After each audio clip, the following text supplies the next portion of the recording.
Près d'un siècle après son déclenchement, la Première Guerre mondiale occupe toujours une place à part dans notre mémoire collective. Comment oublier les 10 millions de tués pour l'ensemble de la cinquantaine de pays engagés dans cette guerre et comment oublier le 1,5 million de soldats français morts ou disparus sur les champs de bataille.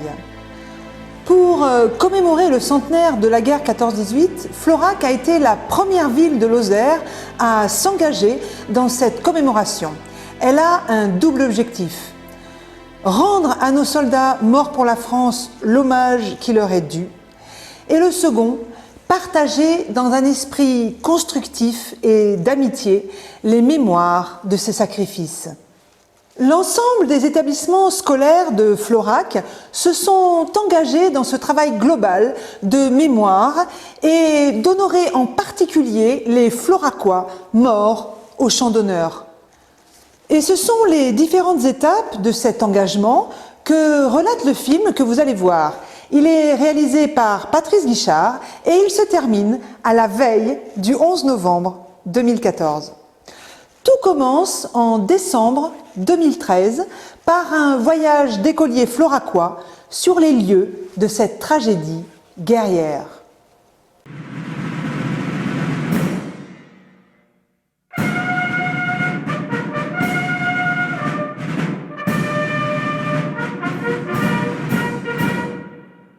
Les élèves de l'école publique Suzette-Aguilon ont effectué un séjour scolaire et de mémoire sur Paris et Verdun au mois de décembre. Ils ont fait ce séjour scolaire dans le but de préparer la commémoration du centenaire de la Grande Guerre qui aura lieu le 11 novembre 2014 sur Florac. Voilà. Donc ce séjour scolaire, en fait, il avait plusieurs objectifs. Tout d'abord, pour nous, enseignants, c'était de rechercher, de développer une démarche active des élèves qui contribuent finalement à atteindre les objectifs que propose l'éducation nationale, notamment dans la discipline de l'instruction civique et morale. C'est aussi donner du sens aux apprentissages et justement les détacher d'une simple exposition du passé. Et ça nous paraît être important que les enfants puissent réaliser sur le terrain concrètement à quoi ressemblait cette grande guerre qui a été quand même barbare dans tous les sens du terme. C'est aussi proposer un parcours civique de l'élève qui est pour nous, enseignants, le fil conducteur d'un travail de mémoire réfléchi et bien pensé. C'est aussi favoriser la compréhension et surtout l'assimilation de faits historiques, parce que bien souvent dans les manuels scolaires on se noie avec ces faits historiques, et donc l'idée d'aller sur le terrain, ça permet aussi de se rendre finalement compte de ce qu'était cette grande guerre, et c'est aussi en quelque sorte diversifier les supports, parce qu'on sait très bien que les enfants ne rentrent pas forcément tous de la même façon dans le projet, et diversifier ces supports, c'était permettre aussi à chaque enfant de pouvoir préparer au mieux ce centenaire de la Grande Guerre. Donc ça a été une aventure humaine très enrichissante pour les enfants, pour nous aussi, accompagnateurs ou enseignants. Et je pense que en fait, tous les enfants en auront retiré beaucoup d'éléments et surtout qu'ils auront appris beaucoup de choses. Cette flamme représente tous les soldats morts pour la France. Et pour raviver la flamme du soldat inconnu, il faut une épée. Et je remarquais qu'il y avait plein de fleurs autour de la flamme du soldat inconnu. J'ai trouvé qu'il y avait comme une bouche de canon qui allait vers le ciel. Alors là, c'est un colombophile. C'est un camion qui transportait les pigeons. Le rôle des pigeons servait à transporter des messages. Et je sais que les pigeons avaient un rôle très important pendant la Première Guerre mondiale. Les pigeons, pendant la Première Guerre mondiale, servaient à transporter des messages. Ils étaient souvent médaillés comme des hommes. S'ils n'étaient pas ouverts par des Français, là où il y avait le mot, ça explosait. J'ai été impressionnée par la quantité de pigeons qui ont été amenés à la Première Guerre mondiale. Et j'ai appris que les soldats mettaient des appareils photo aux pattes des pigeons pour que les pigeons prennent des photos des camps ennemis. Et j'ai appris que les Allemands, quand Ils voulaient détruire les pigeons et ils envoyaient des faucons. J'ai appris que les soldats avaient très peu de manger. J'ai été impressionnée par la quantité que la cuisinière pouvait porter. Et j'ai appris que les soldats français mangeaient sous la pluie d'obus et mangeaient très vite pour aller combattre. Les Français ne mangeaient pas beaucoup. Et j'ai appris que la soupe que les soldats mangeaient, elle arrivait froide. Et j'ai appris que les camions qui n'avançaient plus, on les poussait dans le fossé à côté de la voie sacrée pour ne pas empêcher les autres camions d'avancer. J'ai appris qu'on a appelé la voie sacrée comme ça parce que les Allemands avaient bouché toutes les voies ferrées pour aller à Verdun. Il n'en restait plus qu'une. Et c'est pour ça qu'on l'a appelée la voie sacrée. J'ai appris que les camions transportaient des soldats et des munitions. J'ai appris que quand il y avait un trou sur la voie sacrée, il y avait des hommes qui rebouchaient le trou pour pas gêner les camions qui arrivaient et qui repartaient. Et ces camions, ils faisaient la relève, c'est-à-dire qu'ils amenaient des soldats et ils en reprenaient des tranchées. Dès que je suis rentrée dans l'ossuaire de Douaumont, j'ai trouvé que c'était très austère. Et j'ai appris que derrière chaque pierre, il y avait une vie de soldat et qu'il y en avait vraiment beaucoup. J'ai vu que dans chaque pierre, il y avait des ossements. J'ai été impressionnée par l'âge des soldats qui sont morts. J'ai appris que à chaque pierre gravée, il y avait une famille qui avait écrit le nom de leur fils, leur neveu, leur cousin. Je sais que les soldats dormaient à deux dans un lit et qu'ils dormaient sur de la paille. Comme on peut le voir, ce n'est pas le grand luxe. Et que chaque minute, ils entendaient un obus éclater.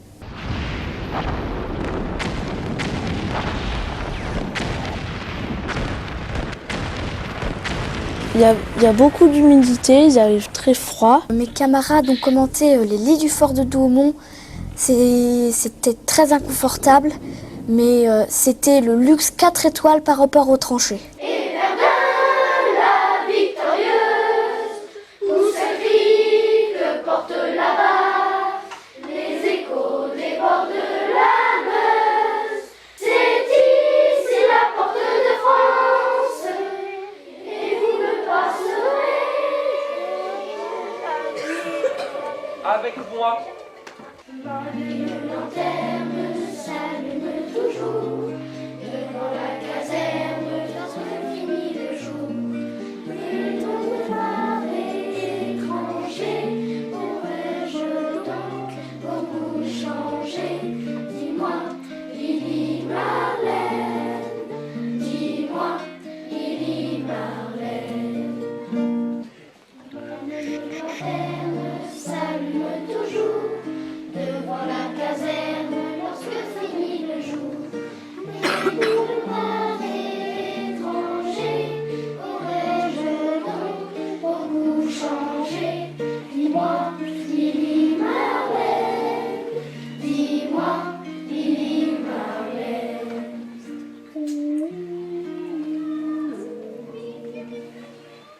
Cette tendre histoire de nos chers 20 ans chante dans ma mémoire malgré les jours, les ans. Il me faut entendre ton pas et je te serre entre mes bras. Lily, Lily Marlène, Lily, Lily Marlène. J'ai appris que les Allemands faisaient leurs tranchées en zigzag pour pas que les Français facilement, s'ils étaient droites, ils pouvaient facilement tirer. J'ai été impressionnée par les kilomètres et les kilomètres de galeries que les soldats creusaient avec des pioches pour mettre des mines sous l'ennemi et pour le faire exploser. J'ai appris qu'il n'y avait pas beaucoup d'espace entre les tranchées françaises et les tranchées allemandes. Les soldats avaient un peu du mal à respirer dans les tranchées et qu'il manquait un peu d'air. J'ai appris que les tranchées allemandes étaient cimentées. Les soldats allemands étaient dans la boue et quand ils marchaient, ils pouvaient se coincer le pied et tomber. J'étais impressionnée par tous les morts qu'il y avait. Ce cimetière est situé à Romane-sous-Montfaucon. C'est le cimetière américain. Il fait 52 hectares et encore nous n'avons pas tout visité, mais il y en avait déjà beaucoup. C'est le cimetière américain de Romane-sur-Montfaucon. Il y a 14 246 tombes. Quand on est dedans, on en voit à perte de vue. Il y en a surtout des chrétiennes en croix, mais il y en a quelques-unes juives en étoile. Et quand on est dedans, à un moment, il y a l'hymne national américain qui retentit et c'est très émouvant. Et j'ai trouvé que entre les tombes, c'était très symétrique. J'étais vraiment très impressionnée. Les Américains sont arrivés en avril 1917 et en un an, il y a eu énormément de morts américains. On ne voyait même pas le fond du cimetière. Nous sommes allés déjeuner au Sénat. Et j'ai appris que le Sénat, ça servait à pas tout à fait voter les lois, parce que celle qui vote les lois, c'est l'Assemblée nationale. Et une fois que l'Assemblée nationale avait fini de voter une loi, on l'envoyait au Sénat. Et le Sénat disait son accord. Donc s'il n'était pas d'accord, on le renvoyait à l'Assemblée nationale. Et ainsi de suite. Et on appelait ça la navette. J'ai appris que les sénateurs travaillaient dans des bureaux et que les sénateurs, ils avaient des minutes pour dire des lois. Ce qui m'a émue, c'est ce bâtiment qui est assez grand et qui est très beau. Et le toit est fait en feuilles d'or. J'ai vu que le Sénat représentait la République française. Dans le cadre du travail sur le chemin de mémoire, les enfants ont eu à faire des recherches sur deux poilus, Eugène Huguet et Paul Provençal. Aux archives départementales de Mende, nous avons vu des documents très anciens et nous avons trouvé les registres matricules des deux poilus pour lesquels nous avons à faire des recherches, Eugène Huguet et Paul Provençal. Nom Huguet, prénom Eugène Abel, date de naissance, né le 6 juillet 1877, lieu de naissance Florac, métier cultivateur, décès le 7 juillet 1916 à Verdun. Nom Provençal, prénom Paul Arnès, date de naissance 22 février 1895, lieu de naissance Florac, date de décès disparu 9 novembre 1918, 2 jours avant la signature de l'armistice. Et les enfants se sont rendus compte qu'à cette époque-là, ils écrivaient beaucoup. Donc ils ont imaginé la dernière lettre qui avait pu être écrite.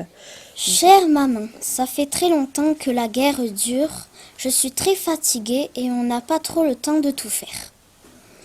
J'ai envie de repos et faire la paix, mais je dois me défendre. Je vis dans des tranchées.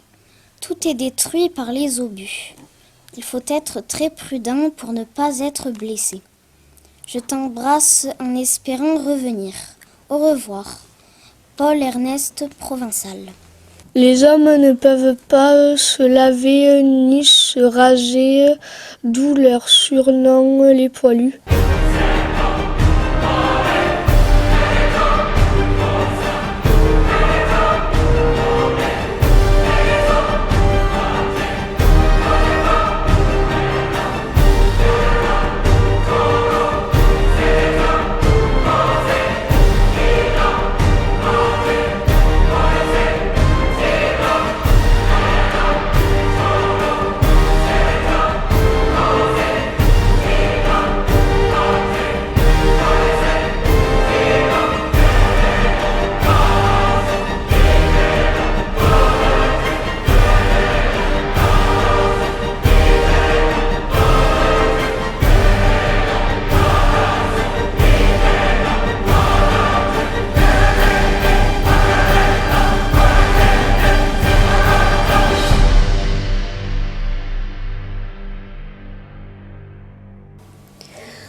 avec Gaëlle Simonet, on a travaillé sur les panneaux du Sentier de mémoire et de paix.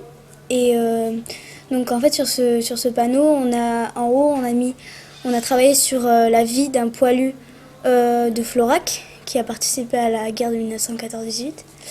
Et donc on a travaillé sur Pierre Monteil, donc, on a travaillé aussi sur Paul Agulon. Voilà, les fameux panneaux qui vont être apposés sur le sentier de mémoire au parc Arnal, hein, vous le savez. Jusqu'à présent, vous avez vu à chaque fois, on a travaillé sur ce qu'on appelle des maquettes. Hein, on est d'accord que ça, c'est pas le panneau final, c'est un petit brouillon. Et puis ensuite, on avait commencé par faire ça. La semaine dernière, j'étais revenu. On avait commencé un petit peu à agrandir le format. Et bien aujourd'hui, on va passer à l'étape d'après. C'est-à-dire que là, j'ai préparé des supports papier qui sont au format réel. Le travail que vous avez commencé à faire ici, vous allez le déplacer sur le grand format. Vous savez, on va commencer à structurer. On va dire, tiens, on va diviser à peu près la page en deux, de manière à séparer la partie biographie de la partie histoire. Hein, tout ça, il va falloir commencer à le normer, c'est-à-dire à mesurer. Est-ce que la partie biographique, elle occupe plutôt le premier tiers de la feuille et la partie historique, le reste? Ou est-ce que c'est vraiment coupé à la moitié? Tout ça, il faut qu'on le définisse aujourd'hui. Hein. On va définir donc des espaces.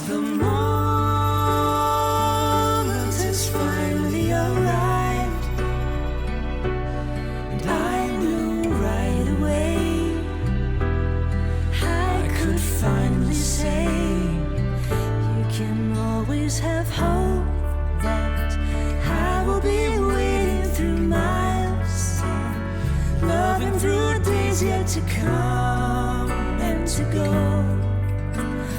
Evermore, you can take every word that's ever been spoken as proof that we'll never be broken. We've made it somehow. To evermore.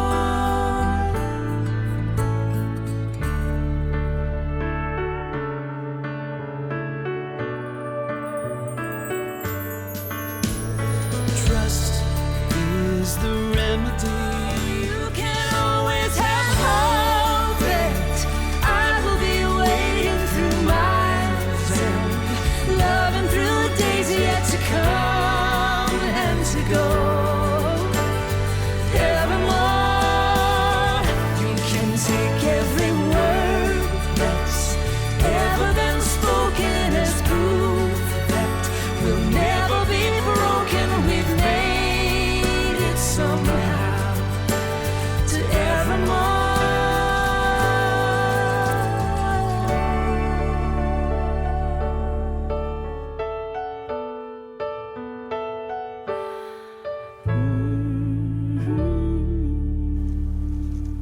Pour renforcer ce travail de mémoire qui contribue à transmettre aux jeunes générations l'histoire de la Première Guerre mondiale, en octobre 2014, un deuxième groupe d'écoliers floracois s'est rendu à Verdun et sur les champs de bataille de la Marne.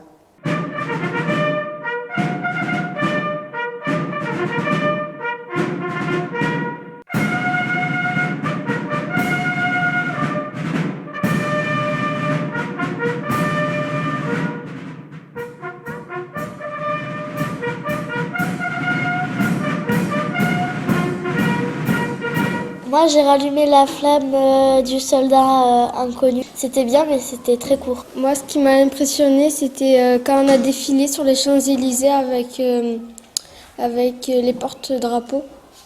Et quand Chloé et Théo ont ravivé la flamme. Moi, ce qui m'a le plus marqué, c'est le village détruit de Vauquois, avec tous ces trous de mines qui ont explosé et qui ont fait complètement disparaître le village.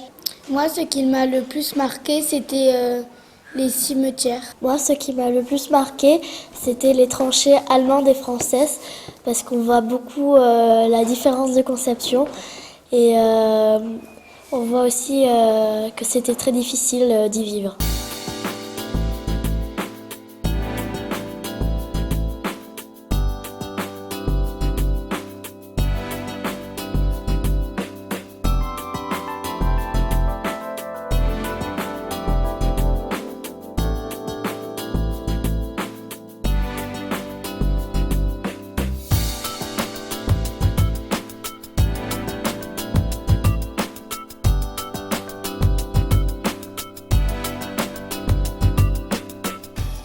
marqué aussi, c'est la voie sacrée. On y est passé dessus en car. Et elle servait aussi pendant la guerre à acheminer des provisions, des armes et des soldats. Et c'est le général Pétain qui l'a conçu pour approvisionner Verdun. Du coup, je trouve que c'est bête de faire la guerre. Ils se tirent dessus et juste pour Noël, et ils se tirent plus dessus. C'est aussi, on a cherché quelqu'un de Florac qui s'appelle Pierre-Paul Monteil. On l'a trouvé au bout de 30 minutes parce qu'il y a vraiment beaucoup de tombes. Madelon vient nous servir à boire, sous la tonnelle au froid de son jupon, et chacun lui raconte une histoire à sa façon. Madelon vient nous servir à boire, sous la tonnelle au froid de son jupon, et chacun lui raconte une histoire à sa façon. Madelon pour nous n'est pas sévère, quand on lui prend la taille ou le menton, elle brille, c'est tout le mal qu'elle sait faire. Madelon, Madelon, Madelon. On a travaillé sur des chants qui avaient rapport à la Grande Guerre. Il y en avait qui étaient militaristes, c'est qu'ils étaient pour la guerre, et d'autres antimilitaristes, ils étaient contre la guerre. Donc on a travaillé le chant de Craonne, qui est un chant antimilitariste. Adieu la vie, adieu l'amour, adieu toutes les femmes. C'est bien fini, c'est pour toujours, de cette guerre infâme. C'est à Craonne, sur le plateau, qu'on doit laisser sa peau. Car nous sommes tous condamnés, nous sommes les sacrifiés. Halte là, on ne passe pas, plus de mort, plus d'arrogance. Fuir là-bas, c'est la quai, c'est ici la porte de France. Donc pour le centenaire de la Grande Guerre 2014, on a travaillé sur une pièce de théâtre. Souvent les enfants, quand ils sont petits, ils aiment à se battre. C'est des enfants à peu près de 7 ans. Et puis là, la guerre éclate. Et donc les enfants, ils se posent plein de questions, mais ils réalisent pas vraiment ce que c'est. Et c'est juste à la fin qu'ils comprennent vraiment que c'est vraiment horrible. Qu'est-ce qui se passe? Qu'est-ce qui se passe? Pourquoi ça sonne les cloches là? C'est pas l'heure. Avis à la population. Ordre de mobilisation générale. Quoi? Armée de terre, armée de mer. Par décret du président de la République, la mobilisation des armées de terre et de mer est ordonnée. Le premier jour de la mobilisation est le dimanche 2 août 1914.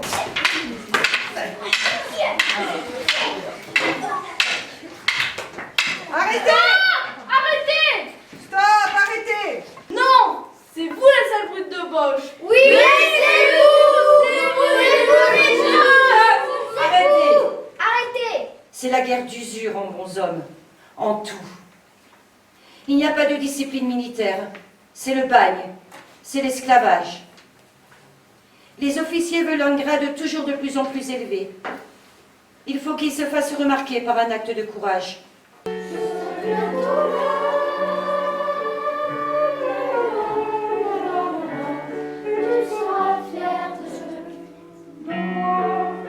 Regardez, je reçois une lettre de mon frère.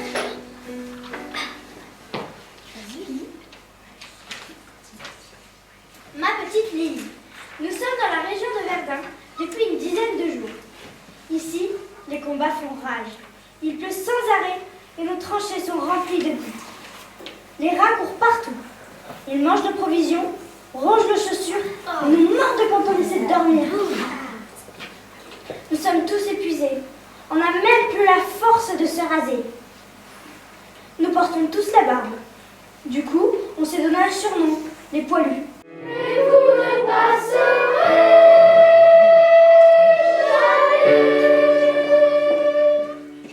Au nom de ma nation, je veux te dire qu'il ne s'est pas déshonoré, il n'était pas un lâche. Il est allé au bout de ses forces et de sa volonté. Tout de suite, tu t'attends pas Enzo qu'on vienne te chercher, hein? Non, tu l'accompagnes là-bas. Moi, mon frère, je sais qu'il ne reviendra pas. Pourquoi tu dis ça? Parce que je sais. Je ne le reverrai plus. Sans courir, voilà.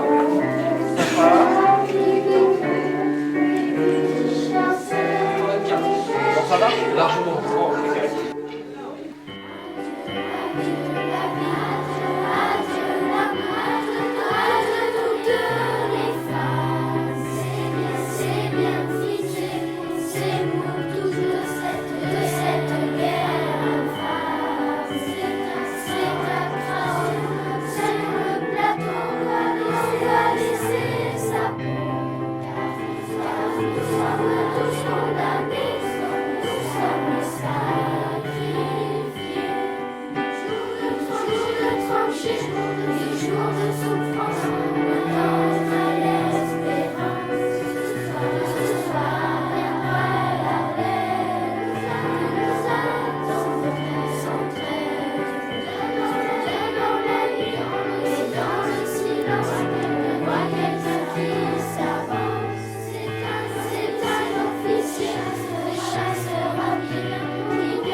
Sur